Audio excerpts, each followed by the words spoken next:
Greetings to the 12 tribes of Israel, scattered, dispersed, but not destroyed. My name is Yemi'el ben Yahuda, and I'd like to welcome you to the truth, a part of the Wicked Remnant Coalition in Dallas. We are here celebrating the Shabbat. We hope that you enjoyed your Purim on Monday, going into Tuesday. Hope you really had a great time socializing, spending time with friends, family, um, feasting. We had a great time. We had a gathering at Brother Malak's house, and we all sat down and broke bread and had a real good time. It's well and long overdue. Um, we are in coming towards the end of the Hebraic year. We will be going at the new moon. We enter into the month of Abib, and we get ready to start preparing for Passover. So I want everybody that is here to know that this is the end of the Hebraic year, and next new moon starts the year of Abib, the month of Abib, sorry. And we will be basically getting ready for Passover and the spring feast. So I hope that everybody has plans. If you don't have plans and you're in this area, feel free to text me. Let me know so we can see if we can get you a part of our fellowship, get you to come out and spend some time with us. So we have been studying the Book of Esther. We're in chapter 4 right now, getting ready to enter into chapter 4. I'm sorry. And want y'all to understand chapter 4 is a chapter where Ruth makes decisions. Ruth makes moves. When Yahweh speaks or Yahweh speaks to us, we have to make decisions and we have to move. We have to realize his voice through his people. Sometimes he doesn't speak directly to you and you won't hear that calm, still voice. Sometimes you have to be attentive and listen to people around you because sometimes he speaks to those who are around you. And I'm sorry, Esther is going to make what I would call some business decisions. She's going to make some money moves. And I need y'all to understand that in our lives, we are going to be put in situations where we're not going to be able to hear from him directly. I'm sorry, y'all. I'm tired. Yeah, we're not going to be able to hear from him directly. And we're going to have to listen around. And hopefully, we'll hear it through one of his people what we should do. Um, Shabbat Shalom, Brother Stefan, and Valerie. It's good to see that y'all are with us today. Um, to everybody that's joining us, it's good to see you. Drop something in the chat so I can acknowledge you before Brother Yosef comes up. Um, I am at a point in my spiritual walk, my walk with Yah, um, that I'm trying to, at this point, develop some thick skin. Um, I'm developing a clear understanding on what needs to be done and has to be done in the advancement of our people.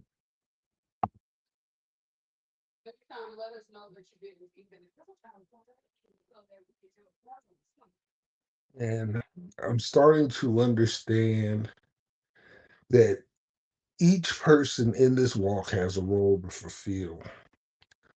Everybody is not a planner, everybody is not a gatherer, Everybody is not a waterer. Everybody is not a person to pick weeds. We all have a role to play. Some people turn over soil. Some people prepare the soil, and we all have roles to play. And in this walk and in this awakening, if you don't know your role, you may be doing more harm than good. And I've been asking y'all for a couple of days, give me a better understanding. Let me understand this walk a little bit more. Because the things that we've been asking for are starting to play out. The seals are opening right before our eyes, people. And if you can't see it,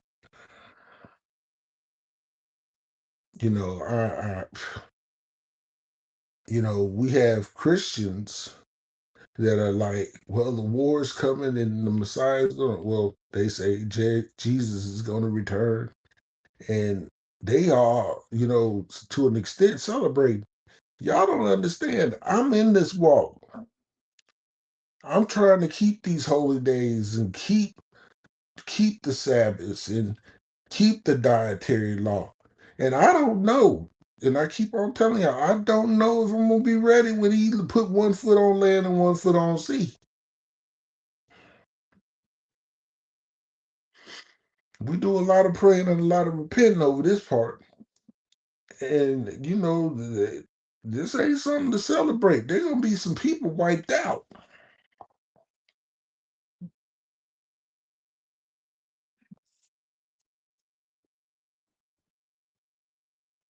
You know,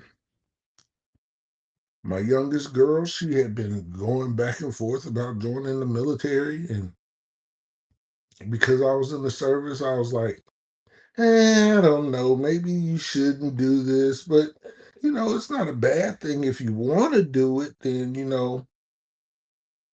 and Yah himself, I'm so grateful for the Most High. I'm so grateful for Yah because Yah was like putting up roadblocks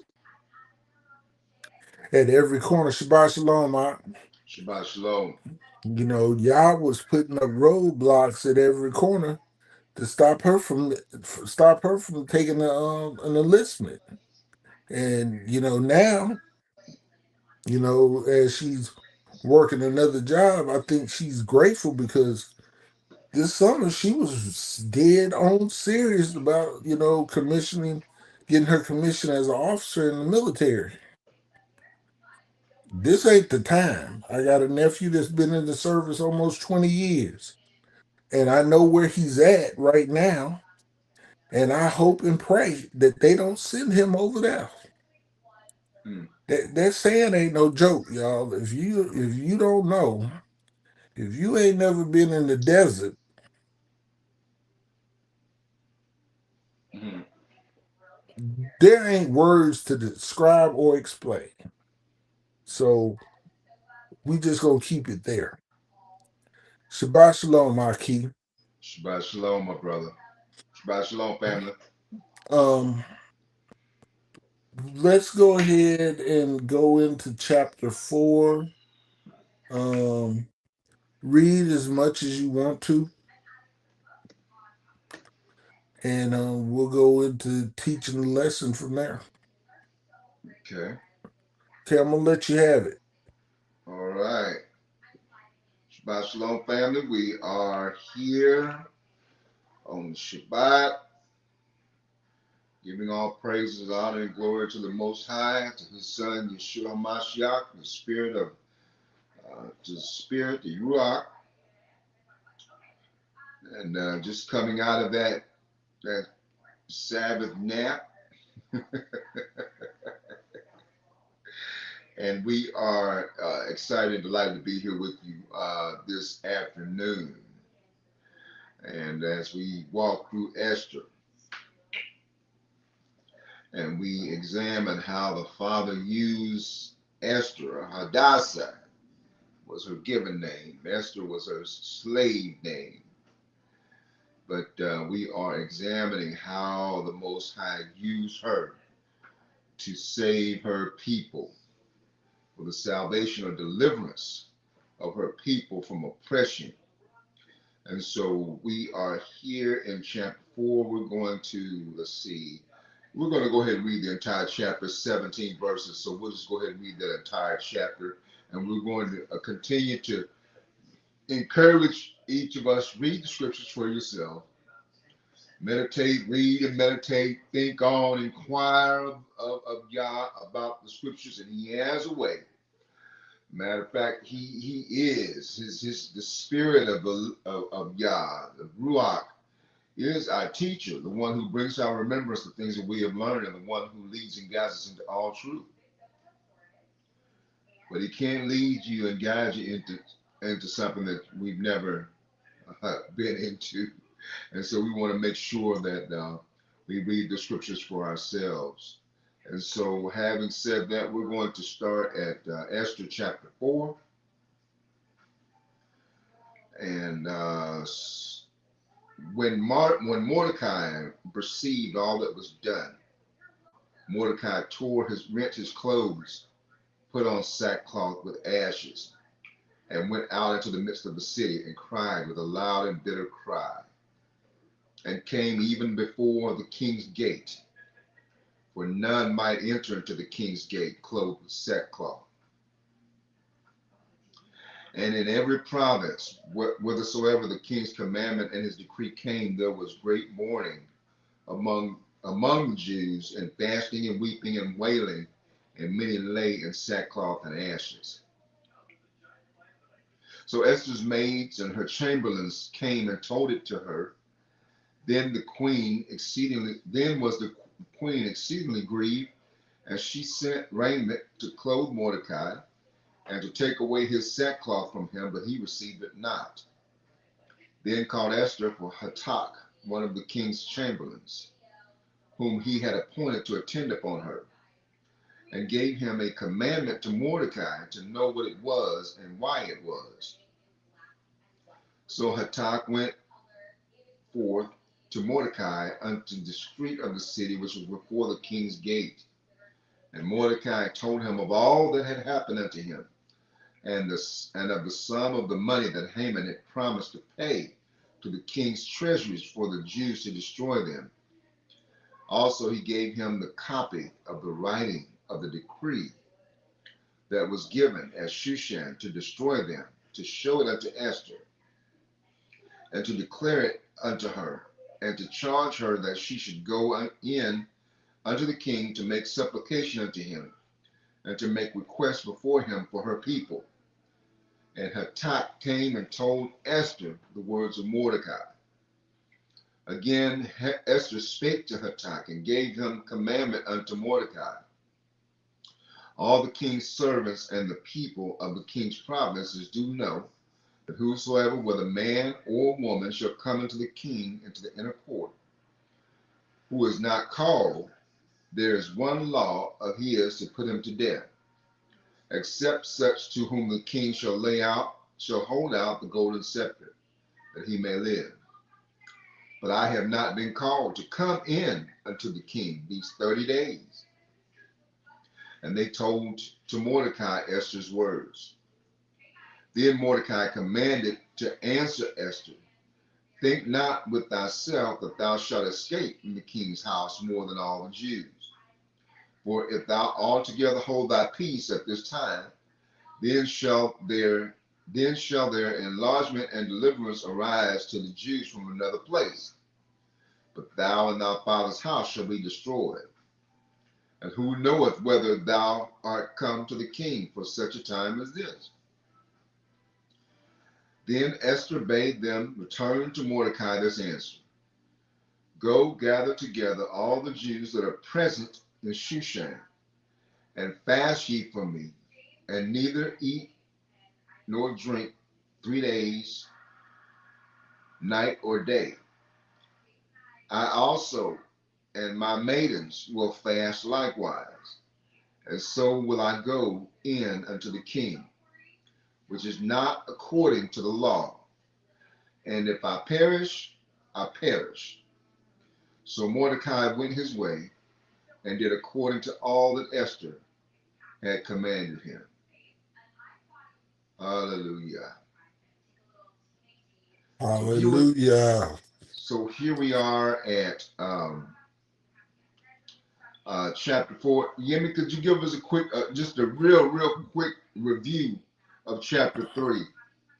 So in chapter 3, Haman and Mordecai are at odds because Haman found out that Mordecai was not observing to bow down and lay down before the kings or worship as the king wanted them to. Mm-hmm. And I said on last week they had some snitches run back and tell Haman all these things. So Haman went before the king and got a decree in which that all the Jews and all the provinces that the king ruled over would be sought out and murdered Mm-hmm. or executed.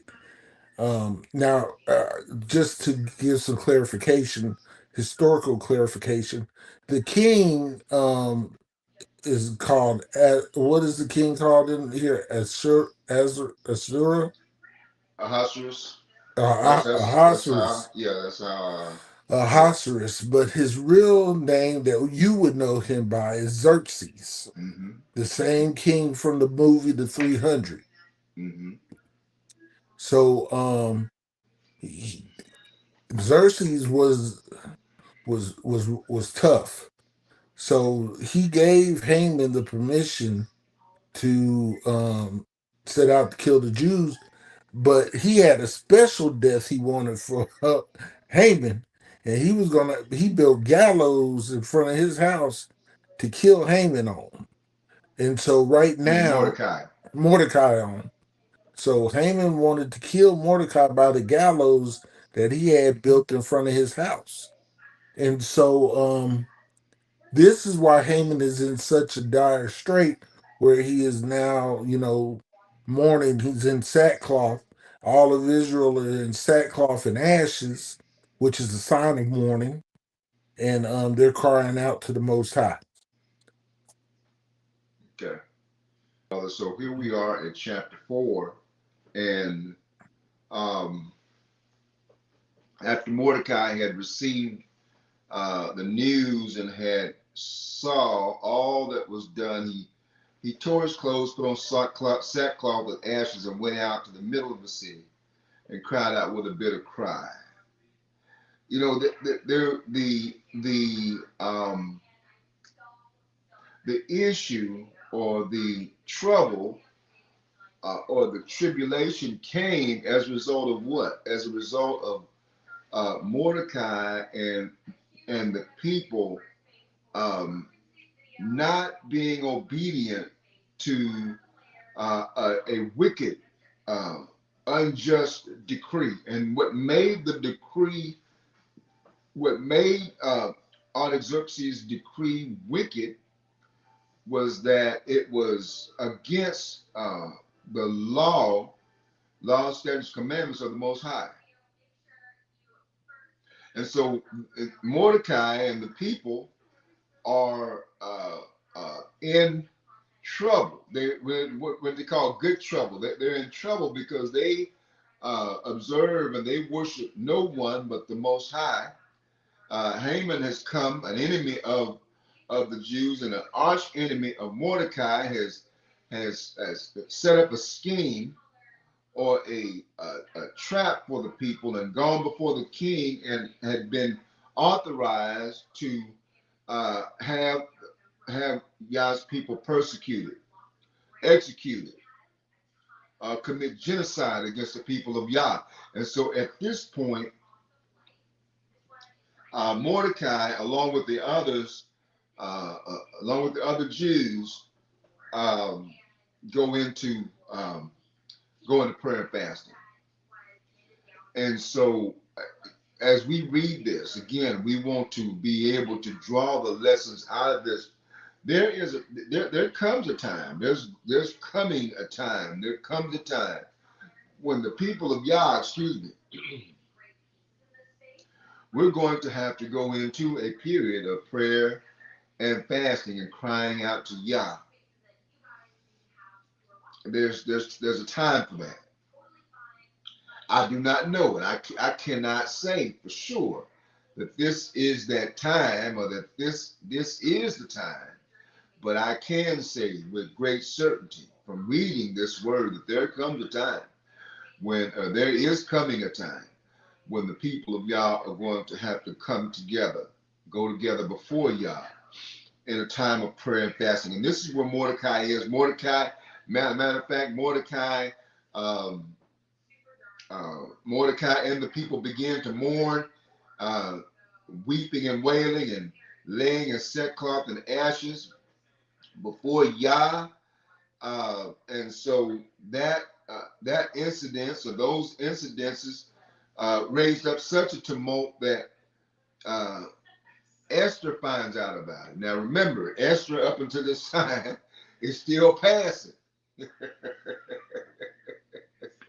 She's passive. She she has not yet revealed her identity. She has not yet revealed the fact that she is a so-called Jew, and so she is the queen. That she receives news that her people are grieving, are fasting in sackcloth and ashes, and she is. The scripture says she's exceedingly grieved. She's got a problem on her hands. She tries to uh, she tries to get Mordecai to stop. She sends clothing to Mordecai and asks that her attendants or her servants take the sackcloth off of him, make him change his clothes, make him change from this grieving, this fasting and grieving. Put him on some clean clothes. And Mordecai refused. So then she calls one of the king's chamberlains, one of the king's people, who had been appointed to serve her or appointed to take care of her, and gave him a commandment to know to Mordecai to know what it was and why it was.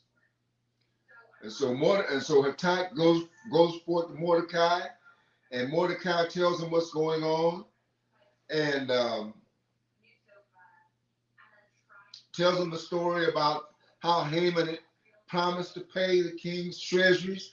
He was bribing. Haman's plot and an attempt to bribe Artaxerxes to destroy Yah's people, and gave a copy, made copies of the decree, show it to Esther, and declare to her and charge her that she should go unto the king and make supplication unto him and to make requests before him for her people. And so there is pressure put on Esther. Hey, Esther, it's time for you to show your hand, to reveal who you are. Own up to who you are. To let the king know that the people that are being persecuted, those are your people. And so it puts her in a tough spot. She's in a tough spot. She loves her uncle Mordecai, her adopted father. She loves her people. She loves the king.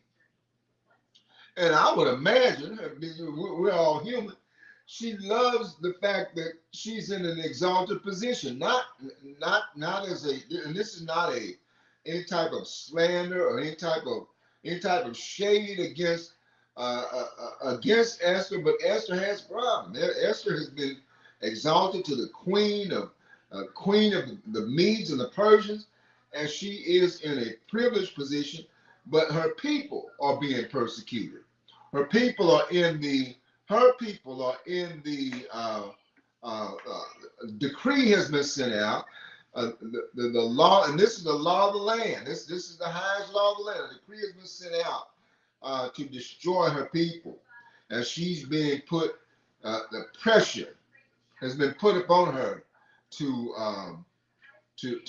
go to the king and to make a request of him to plead for her people.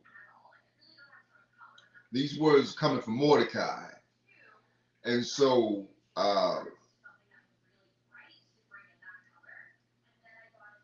the issue she has at this point is access to the king. You know, she had not been in the king's presence. You know, you couldn't go into the king's presence. No one was allowed into the king's presence unless they had been called for, unless they had been invited into his presence. And this includes Esther, the queen. This is part of being a monarch. This is part of being a king. This is part of being in a monarchy, most especially a heathen monarchy. Is that not only was the king's word law, but you could not come into the presence of the king unless he had personally invited you. And the scriptures tell us here that Esther had not been in the king's presence for more than a month, and she's relaying to Mordecai, listen, I can't just I can't just walk up in the palace to the king. I've got to be invited. Mordecai, being a wise elder, says, "Listen, don't get it twisted, Esther. Don't think that you're going to escape. Don't get fooled. Don't get tricked into thinking that your exalted position is going to allow you to escape the persecution of our people." And this is a lesson that we must learn, that we must arm ourselves with, that we can't ever get in a position or a place, no matter what status we have in this current in our current situation, our current life, in this current life, in this current world, no matter what your title is, what our title is, what our position is, or none of that. We cannot think for one moment that the tide, when the tide turns, and not even if it turns, it's been turned, but that if our people are being oppressed, that we will be able to escape the oppression.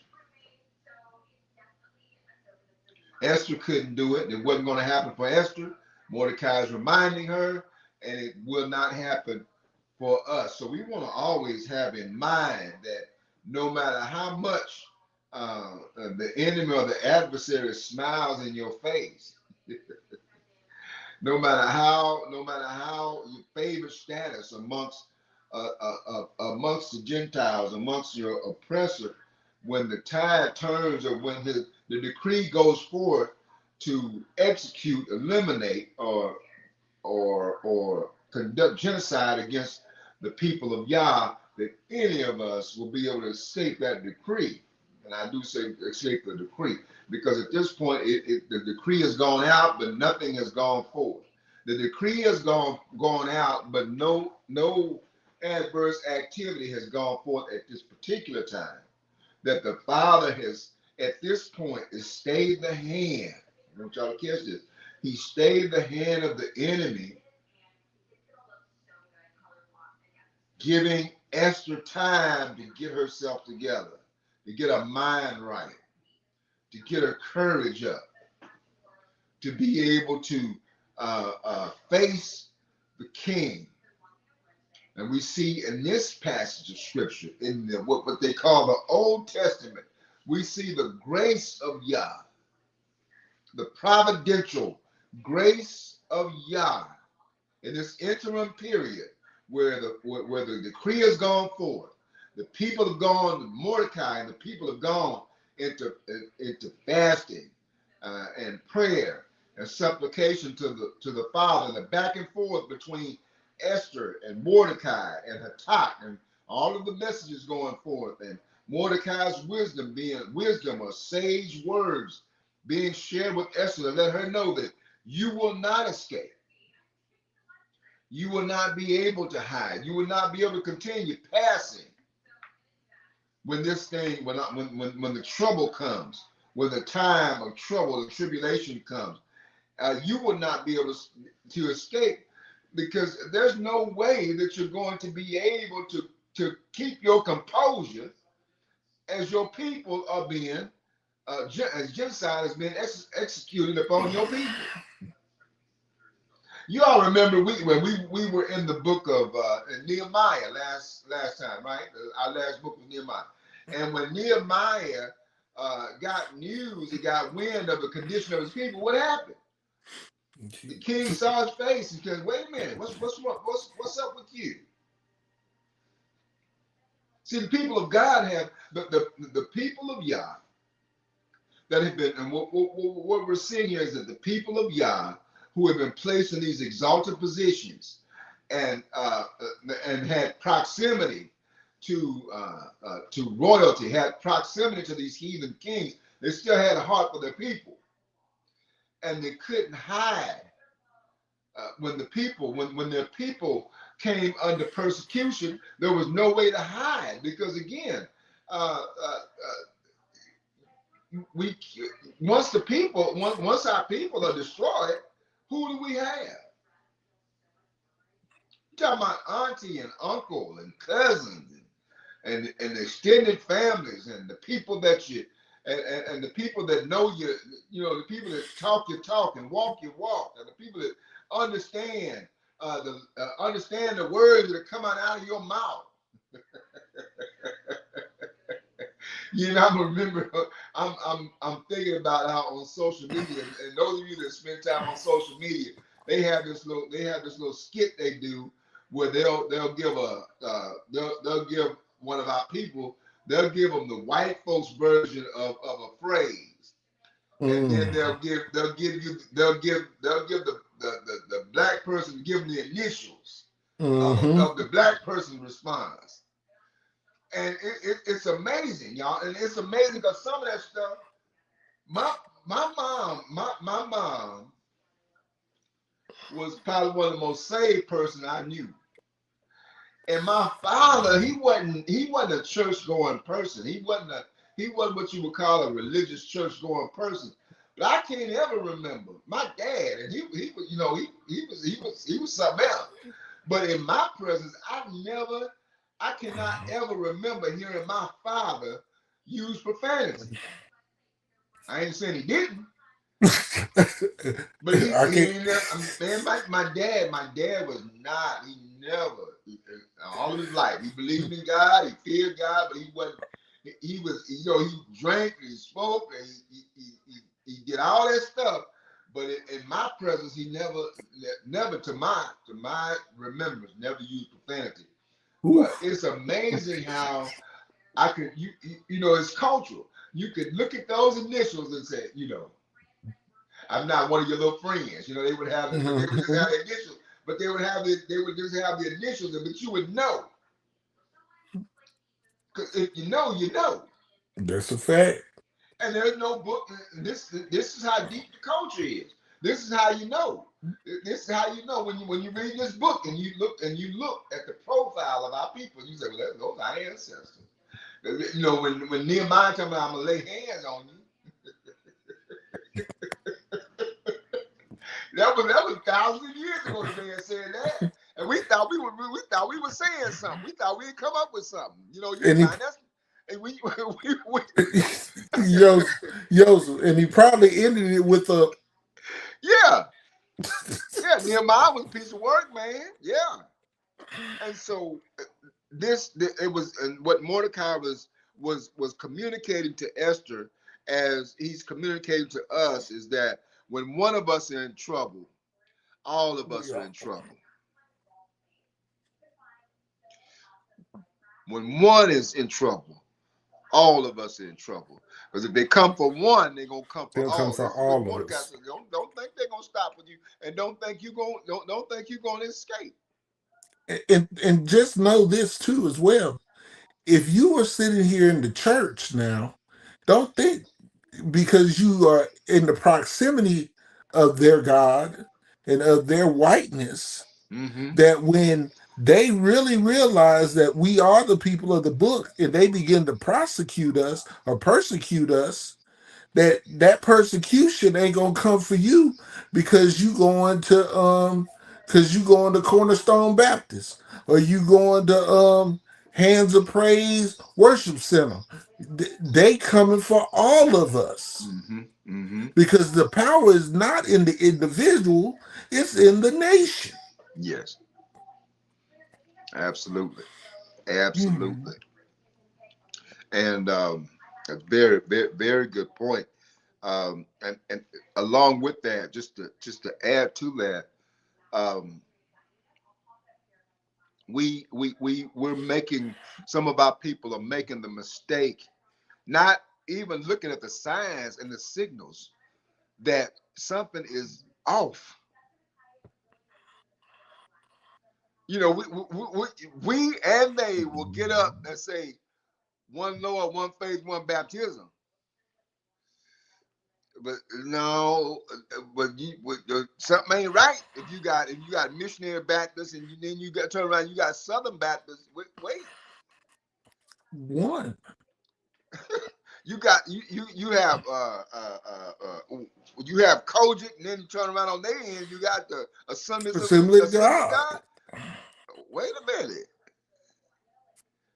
and then you got the so-called even now we got the evangelical church, and then you have what we call the black church, and you take the messages and you take the messaging, okay, it don't match. So in the evangelical church, they say Trump is anointed by Yah. Oh, wait a minute. But but I believe, and I'm gonna this is me.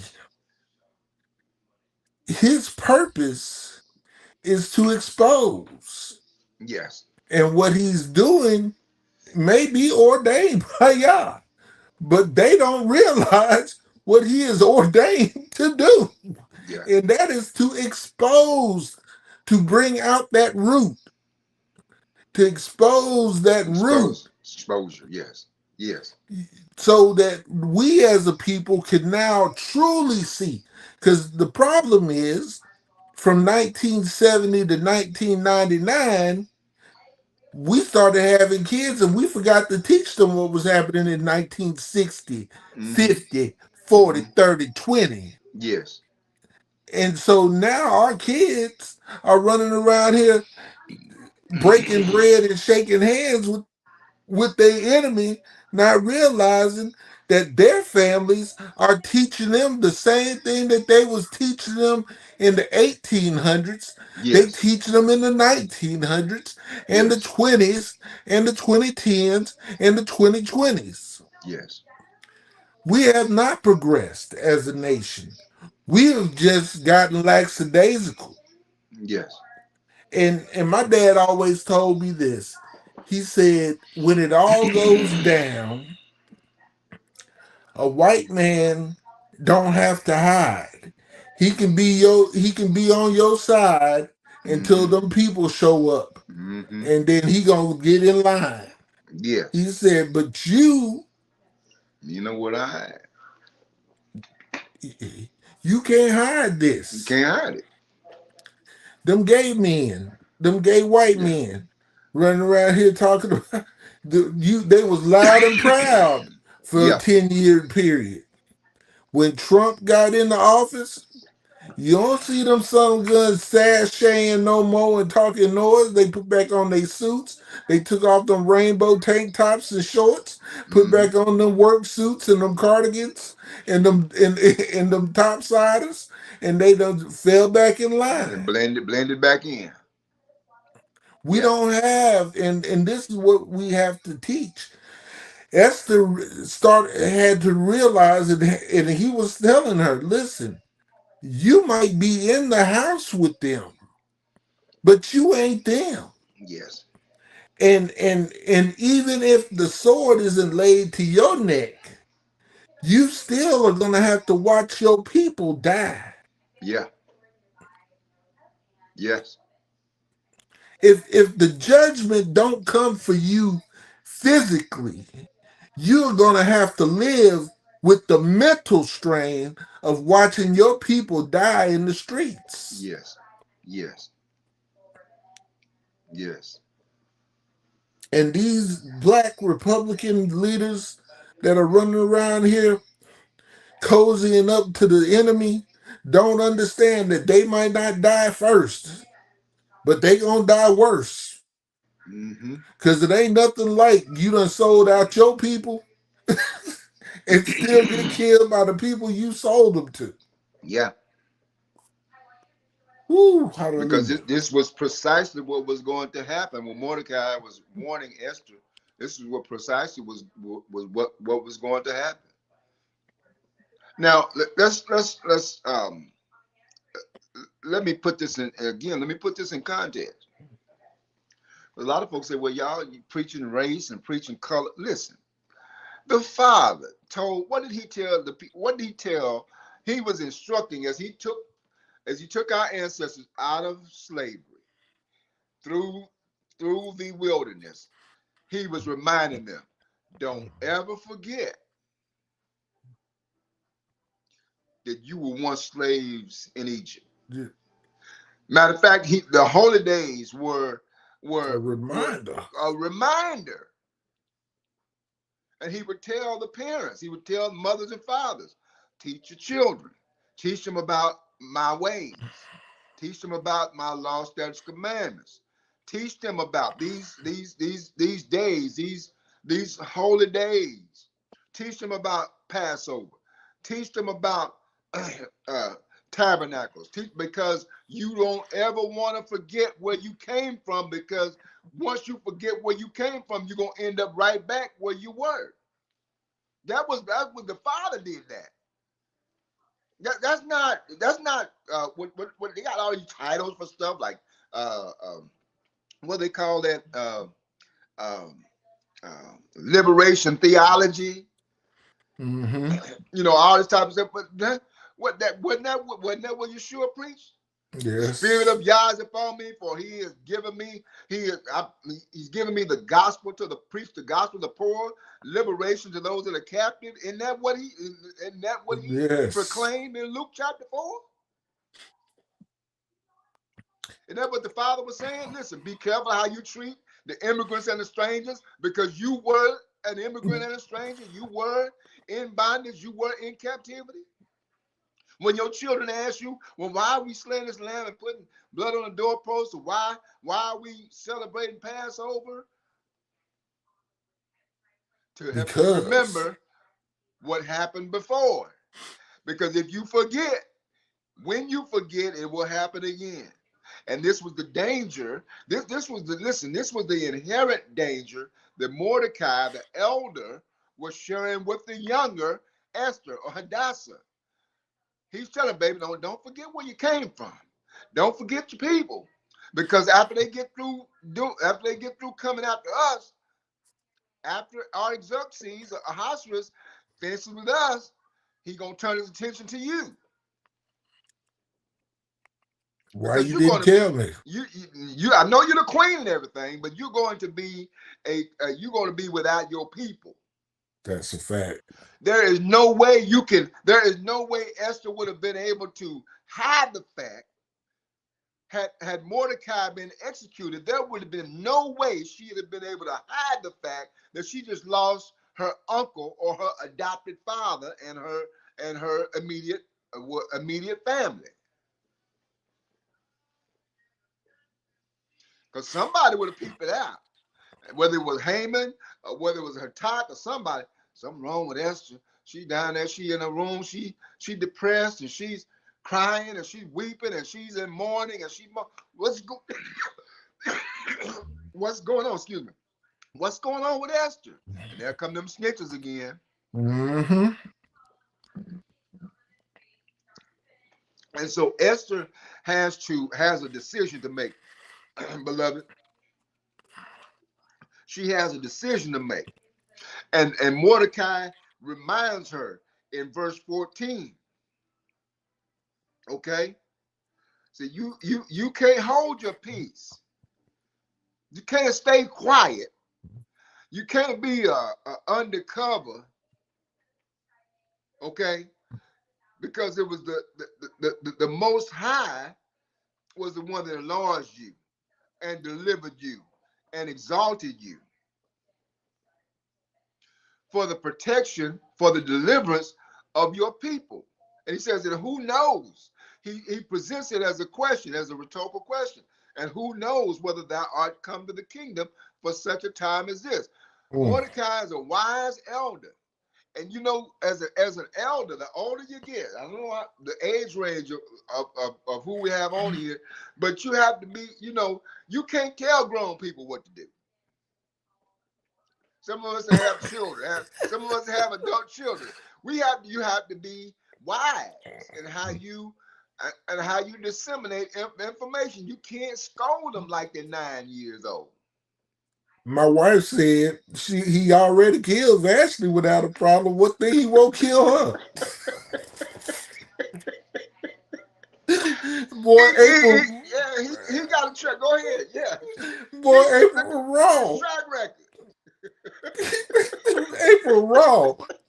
He ain't got it won't be no sweat. He just go get him another. He already been 30 days since he done seen us. So y'all know what he been up to. Okay. He can take it or leave Okay. You beautiful right now, but if a man ain't paid you no attention in 30 days, baby girl, and he ain't on the front line, I'm just gonna tell you from experience. Let it. me not rub up on my wife a little bit in 30 days and Yeah. whisper in her ear. She better start thinking something. Yeah, I'm so gonna let much. you know in advance. I'm gonna let you know in advance. If I don't rub up on you, I whisper something in your ear, and look at you a little strange, or Yeah, make a little comment. get managed or something. Yeah, Uh, so she much. she said I ain't been in his presence in 30 days. You know that joke. Yeah. Shoot. Yeah. You better not go before him. You might see something you don't want to see.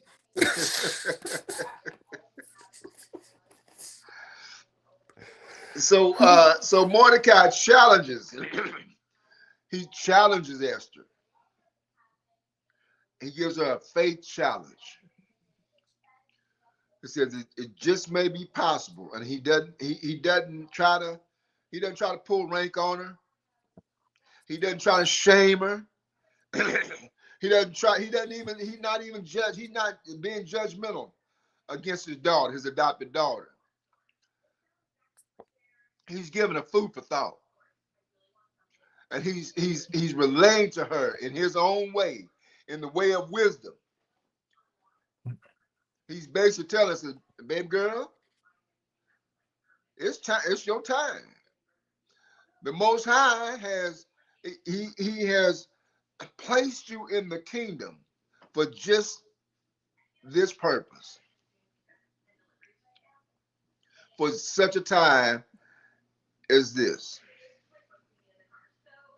And so, as a result of that, the wise instruction, the wise counsel from Mordecai, the grace of the Most High, in this interim between the decree going forward and any action being taken,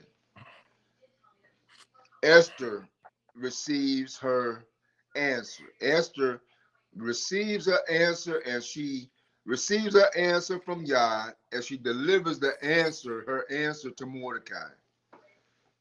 And the first thing she does was the first thing Mordecai did. She says, my maidens, my attendants and I are also going to we're gonna fast. Dry fast. Yes, we're gonna fast, and I'm going to the king. I'm going to break the king's decree. I'm going to break protocol. I'm going to break the law. This is basically what she's doing. She said, I'm going to break the law. And if I perish, I perish. See, what we have here is a portrait of a woman of Yah who loves Yah. She loves her father, her adopted father.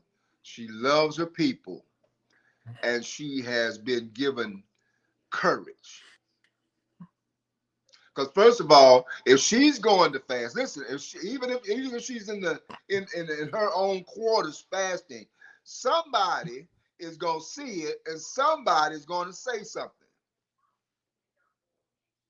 See, the king had it's what they call, what do they call that, in the government or military circles where they have A chain of command. no, they have eyes and ears everywhere. What do they call that? What, Um, you mean situational awareness? I guess that's what I'm looking for a term. Whether, let's say, like, I don't have the exact term for it, but you have the military background where the say the president has ways of finding out Oh, um, what they call it, intelligence, uh, yeah. counterintelligence, and all that kind of stuff. Where it doesn't have to go through. He can go through the proper channels, but he also has the back channel. Or Hmm. he has the Secretary of Defense. He has that chain of command, but he's also got some other folk We got some boots on the ground that can tell them what's going that can on. tell him what's going on. Not what they heard, what they done Right, what they seen. saw. And so uh, Esther is taking a risk by even going in her own quarters and fasting with her maidens. But she had already made up her mind. Her mind was made up. Excuse me. Her mind was made up. Her heart was fixed. Mhm. She says, not only are we gonna uh, participate in the fast, but I'm going to see the king. I'm going to the king. And if I perish, I perish. Mhm. That was the mindset of the woman of Yah. I can't stress this enough, you all, that the heathen has come up with a lie that Yah he's a misogynist. He hates women, or the women are not women or females are not essential, or not equal in terms of humanity, or even in terms of spirituality. Okay, there's position, and there's position, and there's roles and responsibilities that we have different roles. But as far as the ability to be able to for Yah to speak and for Yah to move in the earth realm, Okay, who he use? he used this young orphan, this young going back to his young orphan girl who had been adopted by her uncle, who was a slave or a servant before she was exalted to queen. She was a slave, bond slave, and servant, prisoner of war, a nobody in the Mm, kingdom of the Medes and the Persians. And the mm. father uses her at this point to be, she is the only somebody in that whole nation that can bogart her way into the king's presence on behalf of her people. Yes. Esther, Hadassah. So we men, we have to be careful about, we get kind of, you know get very prideful, try to make a determination on who Yah will use and who he won't use. And Mordecai could have taken that text and well, that's my daughter, that's my niece. She can't do it. We need to find somebody else, and they would all have been dead. No, you go to her. And She Yah is got his using, ear. yes, Yah is using this woman who has the king's ear. Now at this point, she doesn't know whether she has his ear. She's operating, she's moving by faith. She has that same mindset, that same mentality, and that same level of spirituality that Hananiah, Mishael, and Azariah had before King Nebuchadnezzar said, "Well, King, we don't know what y'all gonna do, but we're not gonna do that. Mm. If we perish, we perish, but we're not gonna dance your music. We're not gonna bow down. We're not going to follow your ways. We're not going to follow that ordinance because to follow that ordinance or that law is going to cause us, Certain death, yes, it's going to cause us to be at odds with our God. eternally. Yes. And so she takes a risk. But this risk is based on faith. That last verse, it says, so Mordecai went his way and did according to all that Esther had commanded him. Hold your peace. I'm going before the king. Um, says, get all the people together. This is what she said. Go and gather all the Jews that are present in Shushan and fast ye for me, and neither eat nor drink 3 days, night or day. So I want y'all to go and fast for me. Pray Mm. for me as I go with my maidens in our quarters or in our place, and we do the same. And I'm going to go ahead and go before the king, and if I perish, I perish.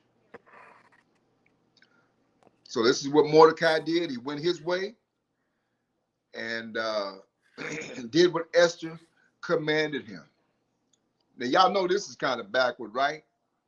For the younger to give the elder instructions. Yes. For the daughter to give the father instructions. Instruction. For the niece to give the uncle instructions. But he heard something. He heard, even though Yah's voice is not, Yah's name is not mentioned in this book, his providence, his grace, and his mercy is evident in this book. How he moves, Mm.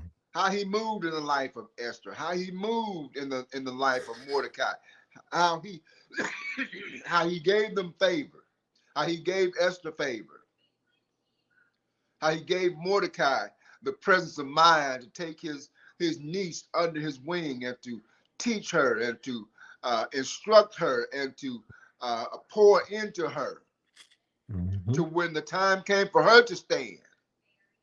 They were able to stand together. When the time came for them to fast and kneel and pray, they fasted, they knelt, and they prayed together as Esther prepares to go before the king.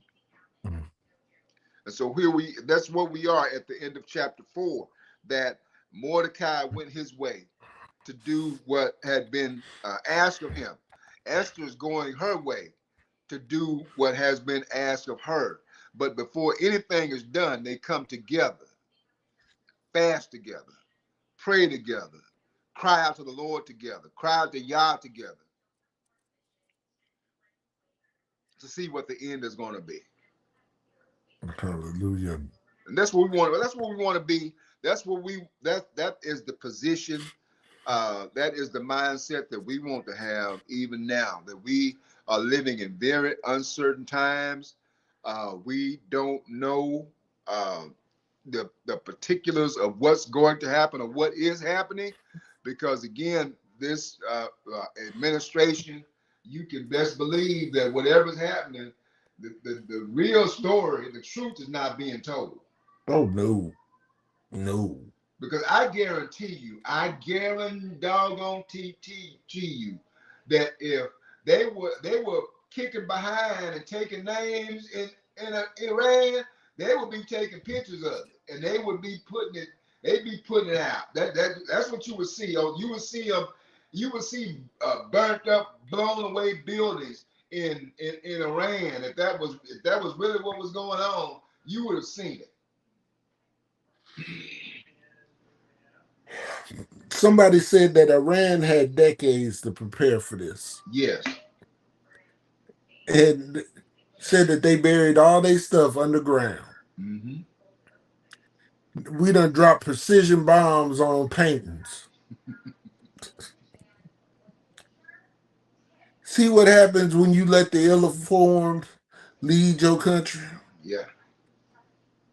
When you let irrational men and women take roles that, when you let the true DEI hires run the asylum, Yeah. they they what in the famous words of Eric Benet, you the monster.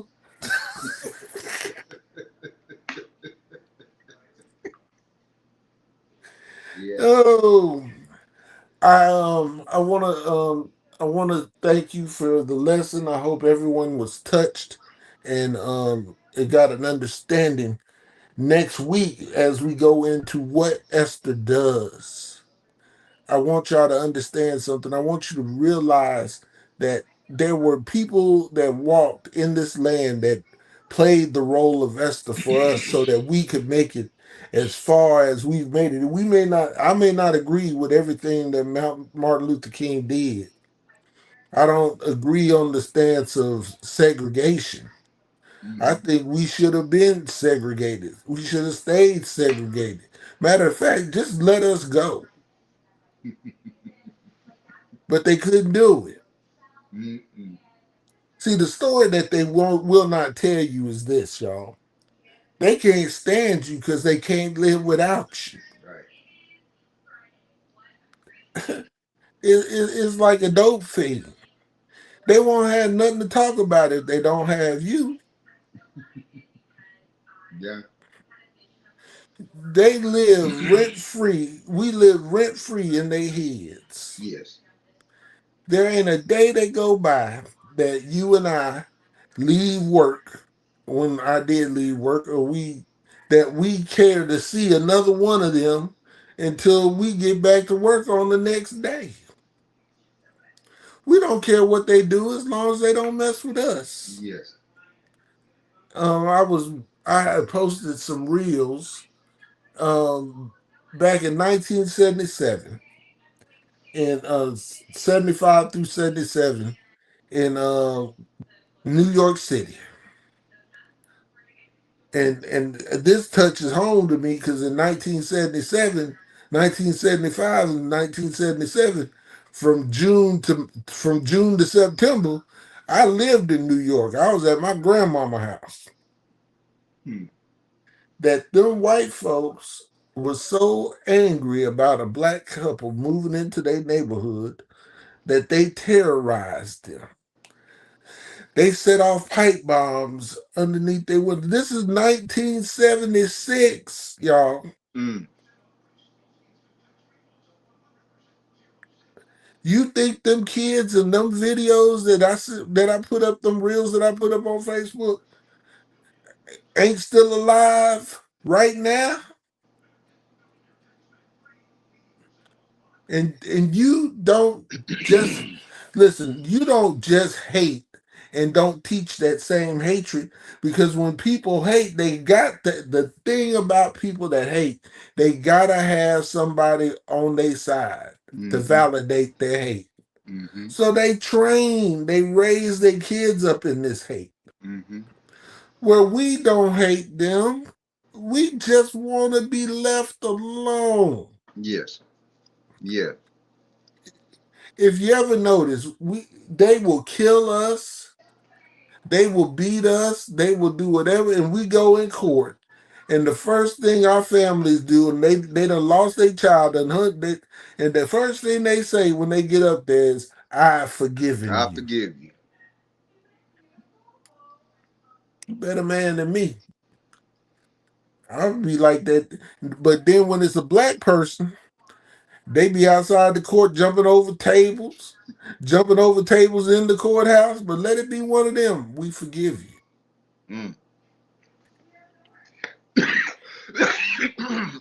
Jimmy, Yes, sir. when I first got back here, that I think it was maybe 2018 when the young brother here in Dallas, the young lady walked in, his claimed Botham she, John. yes, Botham Jane, yeah.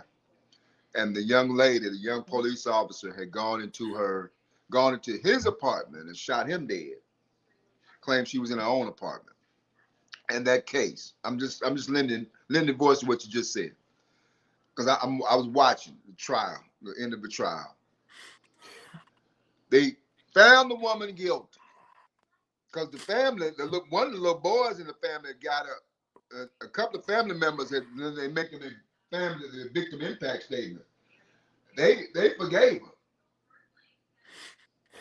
And but that ain't it. Now the judge was a black woman, Mm-hmm. and so a sister. So when they pronounced her guilty, the judge got up out of her seat. And walked out. No, no, she didn't walk out. She had a Bible.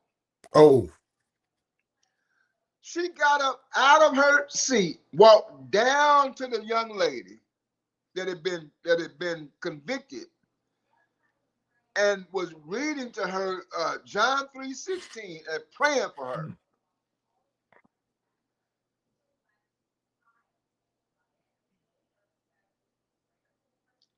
That's just our people.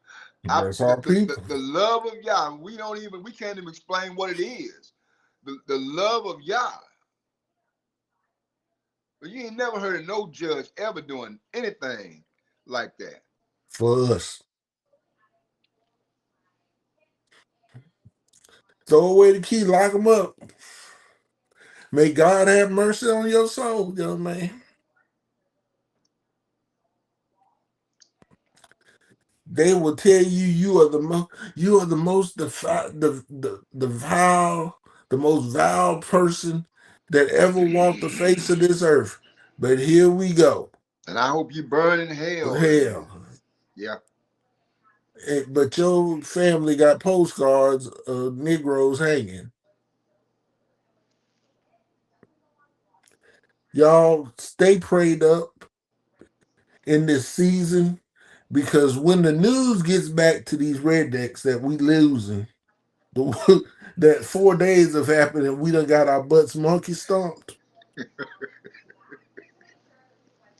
Listen, y'all, I want you. I wrote a statement on there and I said, "Let it burn, Let it burn. let it burn," and I was dead serious. Let it burn, and and it's coming here. Don't think that what is going on over there is not going to spill over. It's gonna spill over. This is going to spill over. They picked the right one. You know that quiet kid that be minding his business Ain't in messing the with nobody. school, ain't messing with nobody. You don't know that Joker is a master at Taekwondo and Jiu-Jitsu. He knows 4 different fighting arts. And he just been sitting there minding his business for years, not touching nobody, not bothering nobody, handling his business in his country, doing it the way they feel like doing it.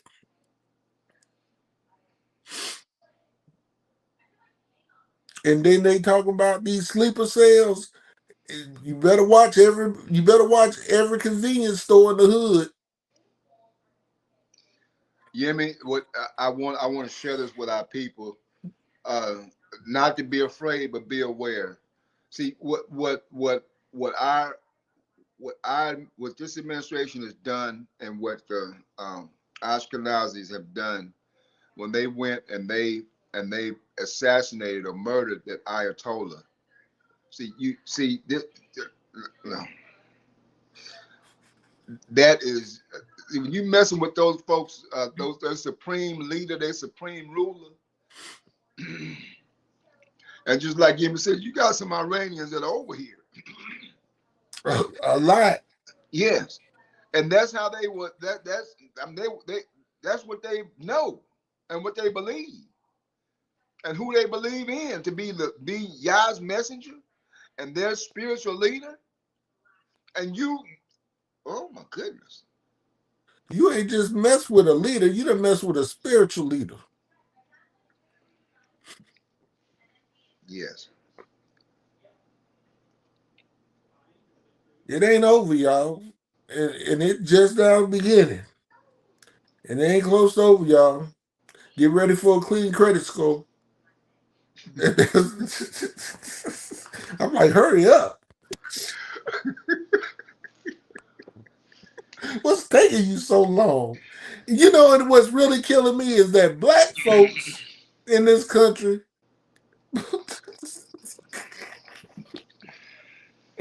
we root for the other side.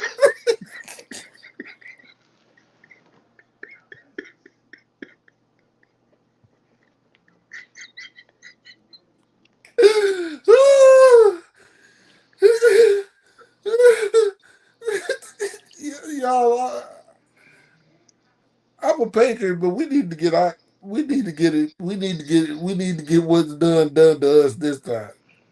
You picking with them folks, they doing what they do. wouldn't bother nobody. And that's what we've been raised on.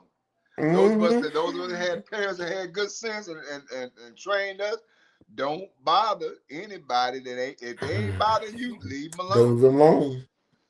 My daddy used to always tell me, son, you love to fight, but that quiet boy, That quiet boy, you leave them alone. don't go over there. And if you do, bring a lunch, and don't call me when it happens, cause it's gonna happen. I had a friend. That joker. We had this new black kid coming to town, and you notice because there ain't too many of us. We in a sea of mayonnaise, so when a new black person show up, we all amazed, and he was very proper spoken, light tone speaker like myself, but he was very, very, very intelligent. He had a twin sister, and I won't say he was nerdy, but if you he was borderline nerdy, you know, and for days my friend antagonized this boy, and I told him, I said, hey, leave him alone. Yeah. Leave him alone. He's like, oh man, he ain't nothing but an old punk. Watch this, I'm gonna get him. I was like, you can't fight. Leave him alone. And I'm not gonna help you when this happens. One day at lunch, I don't know what he said to Daryl, but when Daryl finished crying and swinging, because it started with crying and it ended with swinging. Mm. And it ended with my boy on the bottom of a beating that was so profound that you know it's bad when the white kids get a black person off of you.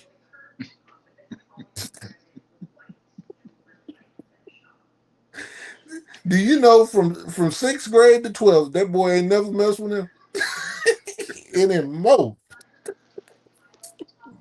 And that's what we're about to do with Iran.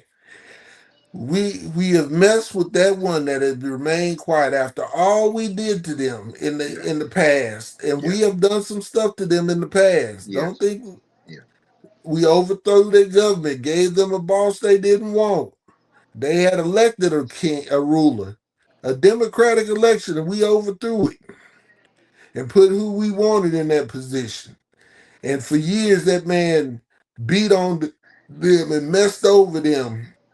They ain't forgot. Mm-mm. But see, when they look at America, they don't see you and me. We safe. What's gonna get us is proximity to whites.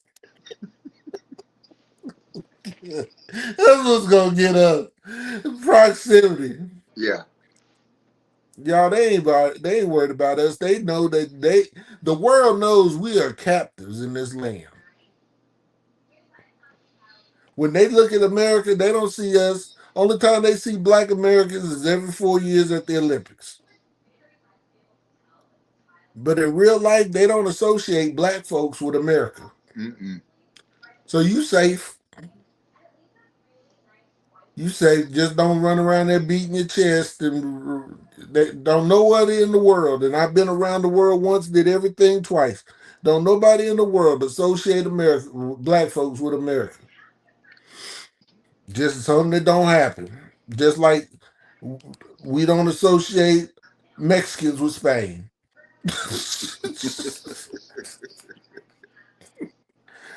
So, everybody, I hope you enjoyed today's class. If you get a chance, go to HEB and get their all beef sausages. They come in a pack of 10 and they're about yay thick. You can fry them over the stove and they smell like you barbecue. And they are tremendous. Cut you up some yellow onions, smother them in that, and get you some hot dog buns. And brother, ooh, Mm. y'all enjoy the rest of your Shabbat. I'm gonna go and eat me some tater salad. I mean some turkey salad, and we will see y'all on next Shabbat. Y'all say the same. Shabbat shalom. Shabbat shalom. Oh, hold up.